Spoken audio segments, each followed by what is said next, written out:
welcome to the second hour of World Crisis Radio. This is Webster Tarpley here in Washington, D.C. Now, as we've been telling you for some weeks, there's going to be a parliamentary election in Greece, and that's going to be on January 25th. And as far as we can tell from here, the Syriza party of Alexis Tsipras and others is favored to win by a narrow margin. Now, what it means to win and what the relations of the various forces in the coming new parliament might be, we don't know. Therefore, we have called upon a friend of this program who has done yeoman service in the past, right, giving us a series of reports, almost 3 years ago on the election that first catapulted Syriza, the left party of Tsipras and Tsipras himself, into European-wide fame. And that's Michael Chiotinis, who is now speaking to us from Athens. Michael, are you there? Hello, Webster. Hello there. Welcome back. And we're delighted we could get you at short notice. And we would just like to know, in the 10 or so minutes that we have, what's the situation, who's going to win, and one of the things we hear is that Syriza won't have enough to form a government, but I wonder whether they include that majority bonus that the Samaras party is enjoying right now, but which might go to Syriza. Please tell us. They do include the bonus. The situation goes like this: Syriza is ahead on polls, on every poll, even the polls that are put out by the controlled media show a narrow margin, but in fact the distance is a lot bigger than it seems. The thing is that it's very difficult for Syriza to form a government by its own. It's not impossible, but it is quite difficult to have the absolute majority in parliament. You need to have the absolute majority to form a government and to maintain a government, to maintain its stability, because the vote of confidence of the parliament, of the absolute majority of the parliament, is essential for a government, or else it just falls. Right. Now,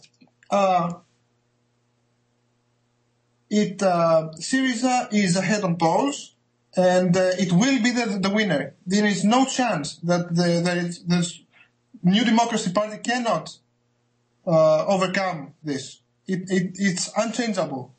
It will be the first party. Syriza will be the first party.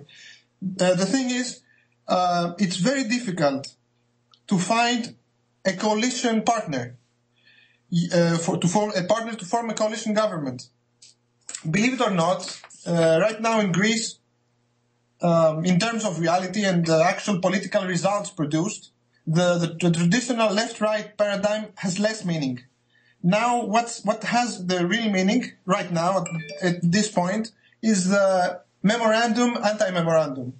That is to say, most people would understand the International Monetary Fund conditionalities enforced by the Troika. The memorandum is the holy Bible by which Greece has been governed for the last 5 years. It's the IMF diktat and the European Commission.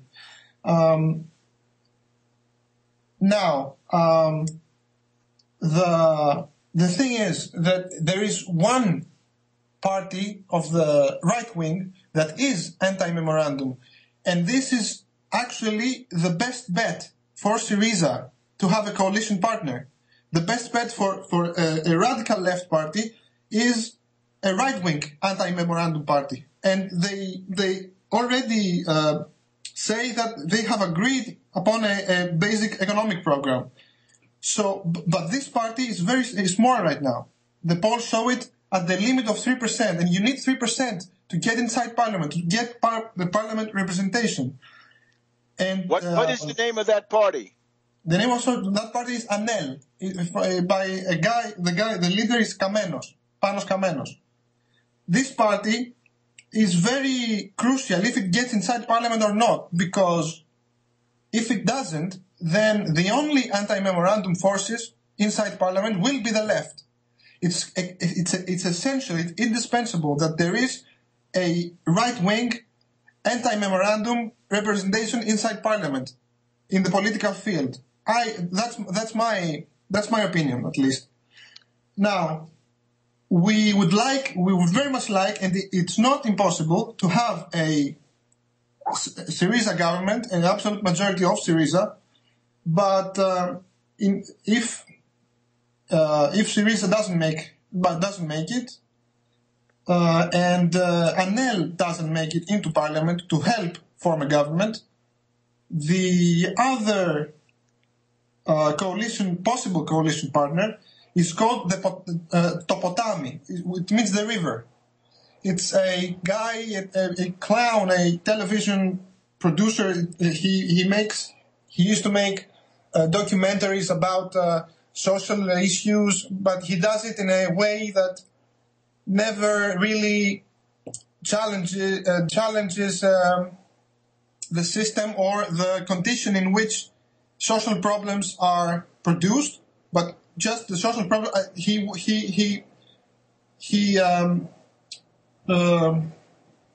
shows it as a touristic, melancholic tour amongst the socially expelled or socially excluded people.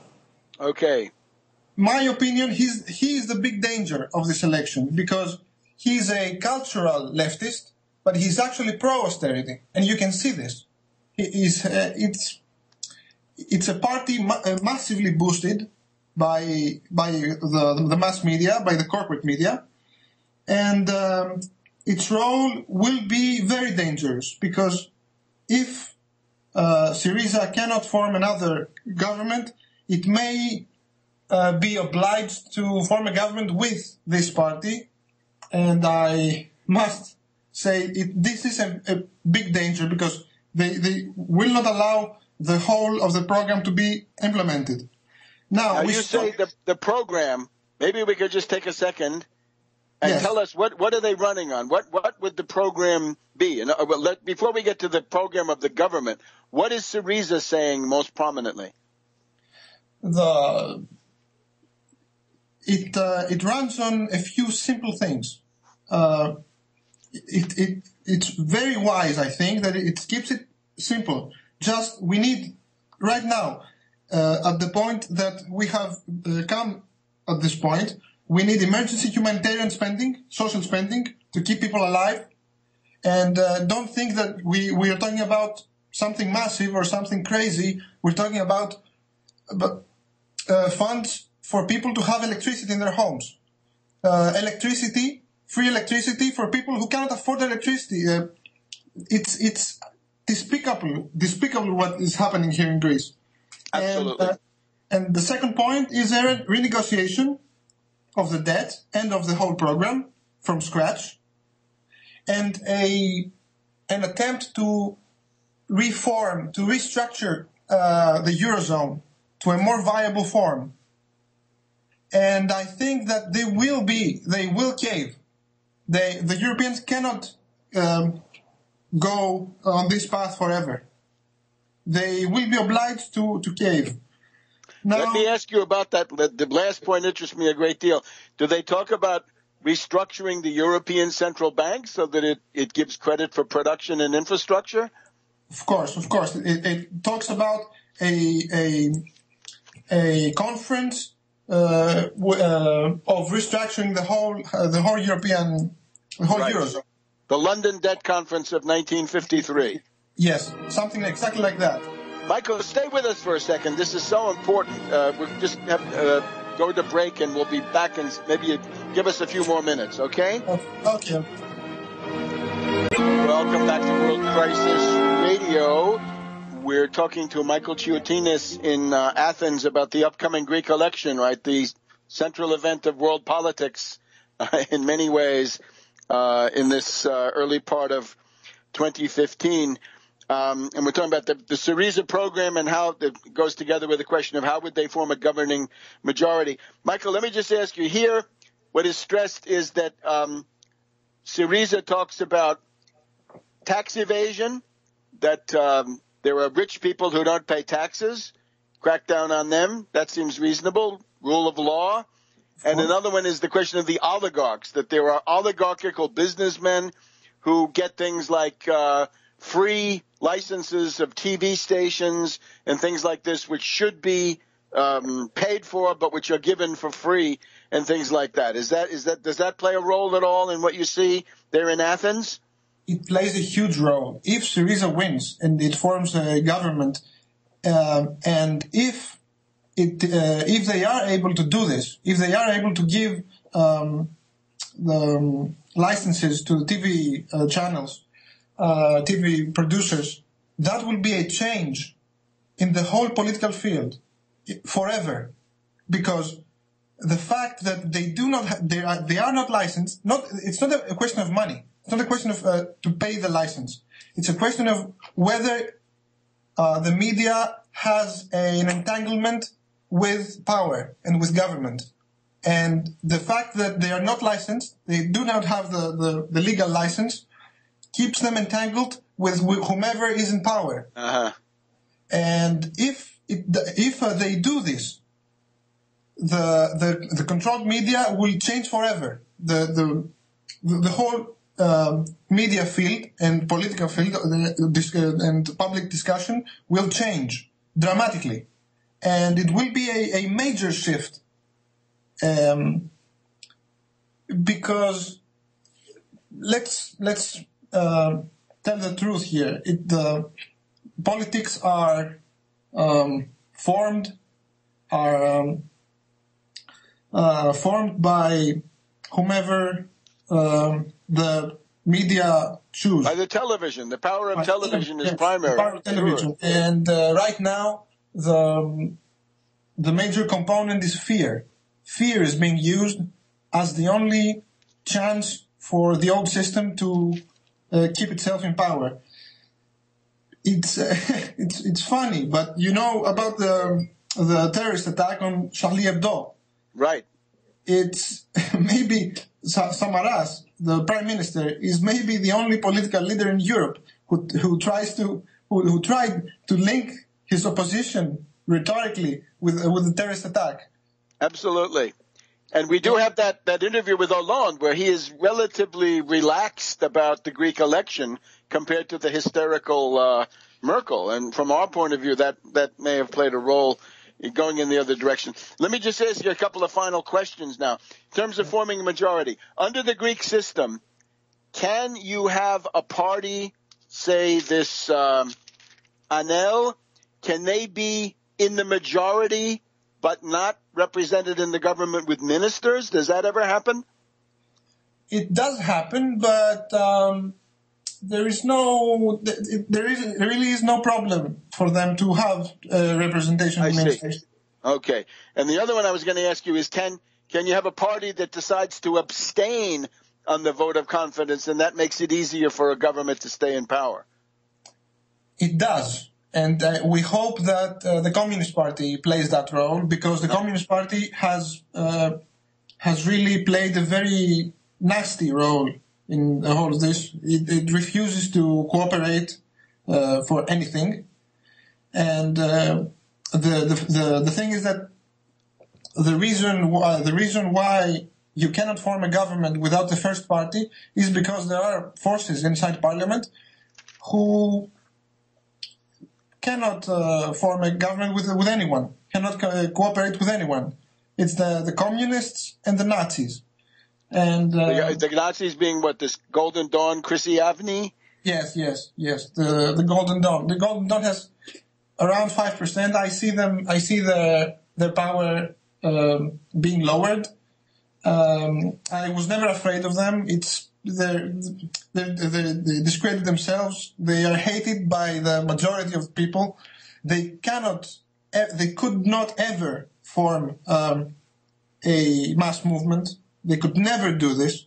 And although being Nazis, although they are Nazis, original Nazis, old Nazis, not neo-Nazis, they are old Nazis, but I was never afraid of them because they cannot produce a mass movement.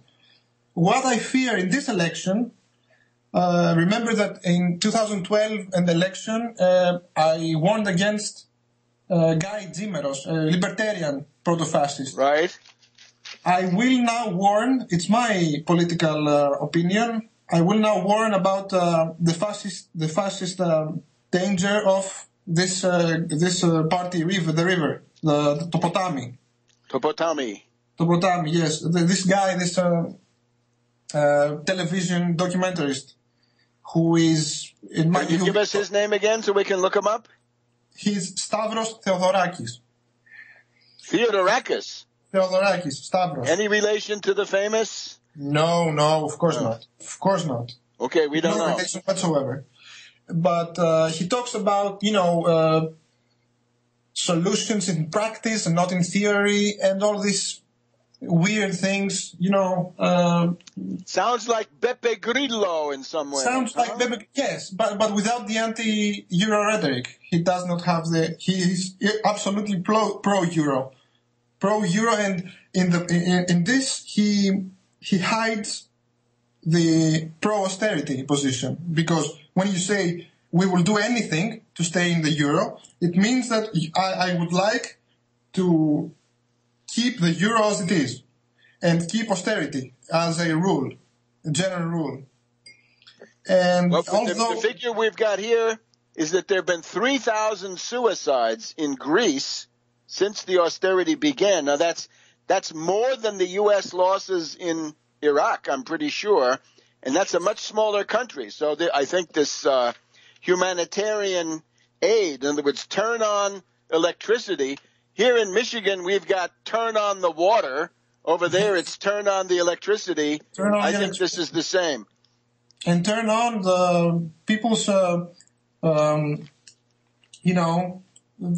faith in the system, the hope. Keep hope alive. Because right, but keep hope alive, not with rhetoric like Obama, but with some hot meals and some electricity and some jobs. Of course. Keep the spirits up. Okay. Michael, we're delighted to have you back. We're going to talk to you next week. So please keep this time every week free. We want to hear from you. And thank you very much for this illuminating report. Thank you very much. And we'll be back in a minute.